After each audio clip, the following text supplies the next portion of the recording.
Scholars आज हम पढ़ेंगे क्लास 10 चैप्टर 6 थ्योरम 6.1। इस थ्योरम को हम लोग थेल्स थ्योरम कहते हैं, बीपीटी थ्योरम कहते हैं, या तो ये स्टेटमेंट आपको देगा एग्जाम में। ये क्वेश्चन 5 मार्क्स में जरूरी है आना, हर साल बोर्ड एग्जाम में आता है। तो चलिए आइए शुरू करते हैं। So if a line drawn parallel to one side of a triangle to intersect the other two side in distinct point, the other two side are divided in the same ratio. So इस statement का मतलब है कि अगर हम किसी triangle में एक पैरेलल लाइन ड्रॉ करेंगे जो कि इंटरसेक्ट करेगी अदर टू साइड को, वो भी डिस्टिंक्ट पॉइंट पे, तो उन साइड्स के रेशियो इक्वल होंगे। सो इस स्टेटमेंट के अकॉर्डिंग हम लोग पहले फिगर बनाएंगे, एक ट्रायंगल बनाएंगे, ट्रायंगल को नेम देंगे A B C.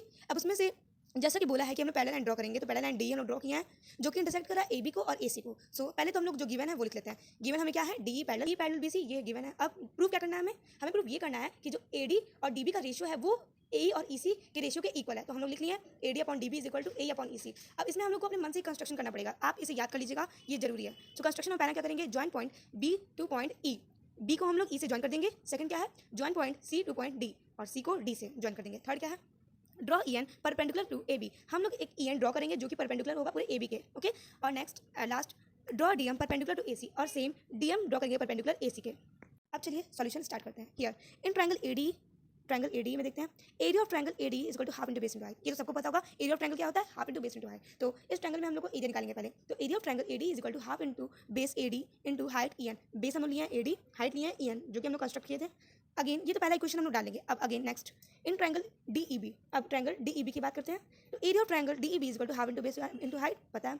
Area of triangle D E B is equal to half into D B जो कि बेस है, हाइट ई एन। अब ये ट्रायंगल, इस ट्रायंगल का जो परपेंडिकुलर होता है ये बाहर बनता है, ये अपनी क्लासेस में पढ़ाई होगा। तो ई एन हम लोग इसे परपेंडिकुलर मतलब लिख लेंगे। अब रेशियो निकालेंगे दोनों इक्वेशन का। अब रेशियो क्या है, area of triangle A D upon area of triangle D B is equal to half into A D into E N upon half into D B into E N. Half से half cut जाएगा, E N से E N cut जाएगा, बचा क्या हमारे पास, area of triangle A D upon area of triangle D E B is equal to A D upon D B. ये हम लोग सर्कल बना के ए लिख लेंगे क्योंकि आगे चल के हमारे काम आएगा।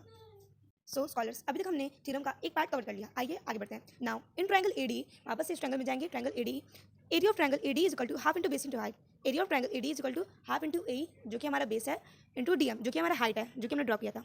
Similarly in triangle E C D, area of triangle E C D is equal to half into base into height. Next area of triangle E C D is equal to half into base हमारा क्या है ई सी, और height क्या है वापस से D M. अब again ratio of both equation, अब इन इक्वेशन थर्ड और इक्वेशन फोर्थ का हम रेशियो निकालेंगे। Area of triangle A D upon area of triangle E C D is equal to half into A into D M upon half into E C into D M. Half से half cut जाएगा, D M से D M cut जाएगा। अब हमारे पास क्या बचा, area of triangle A D upon area of triangle E C D is equal to A upon E C. इसको हम लोग सर्कल करके भी लिख लेंगे। अब आपने तो एक थ्योरम पढ़ा होगा जिसमें क्या होता है कि अगर कोई ट्रायंगल सेम बेस पे है किसी सेम पैरेलल लाइन के बीच में, तो उन ट्रायंगल का जो एरिया होगा वो इक्वल होगा। जैसे कि ये बेस हुआ और ये दोनों पैरेलल लाइन हुआ और ये दोनों ट्रायंगल हुआ, इन दोनों ट्रायंगल का एरिया सेम होगा। तो वही लिखा है, if triangle on the same base and between the same parallel line are equal in area. देखिए यहाँ पे दो पैरेलल लाइन है और बेस है, इस पे दो ट्रायंगल लाई कर रहा है, तो इन दोनों का एरिया इक्वल होगा। वही हमने यहाँ पे लिख लिया है। So area of triangle D E B is equal to area of triangle E C D, ये हमें मिल गया। अब हम लोग दो इक्वेशन को कंपेयर करेंगे जो कि ए और बी, हमने ए पहले ही लिखा था। ए यहाँ पे इक्वेशन क्या था, area of triangle A D, area of triangle A D उसमें भी था तो वो इक्वल है। Area of triangle D B और area of triangle E C D ये हमें इक्वल ले आया है। और हमें पता है अगर किसी इक्वेशन का एक साइड इक्वल है तो उसका अपोजिट साइड भी इक्वल होता है, यानी कि राइट हैंड साइड इक्वल होगा इसका। सो इसका राइट हैंड साइड है इक्वेशन ए का A D upon D B और इक्वेशन बी का ए अपॉन ई सी, ये इक्वल हो जाएगा। और यही हमें प्रूव करना था, हैंस प्रूव्ड।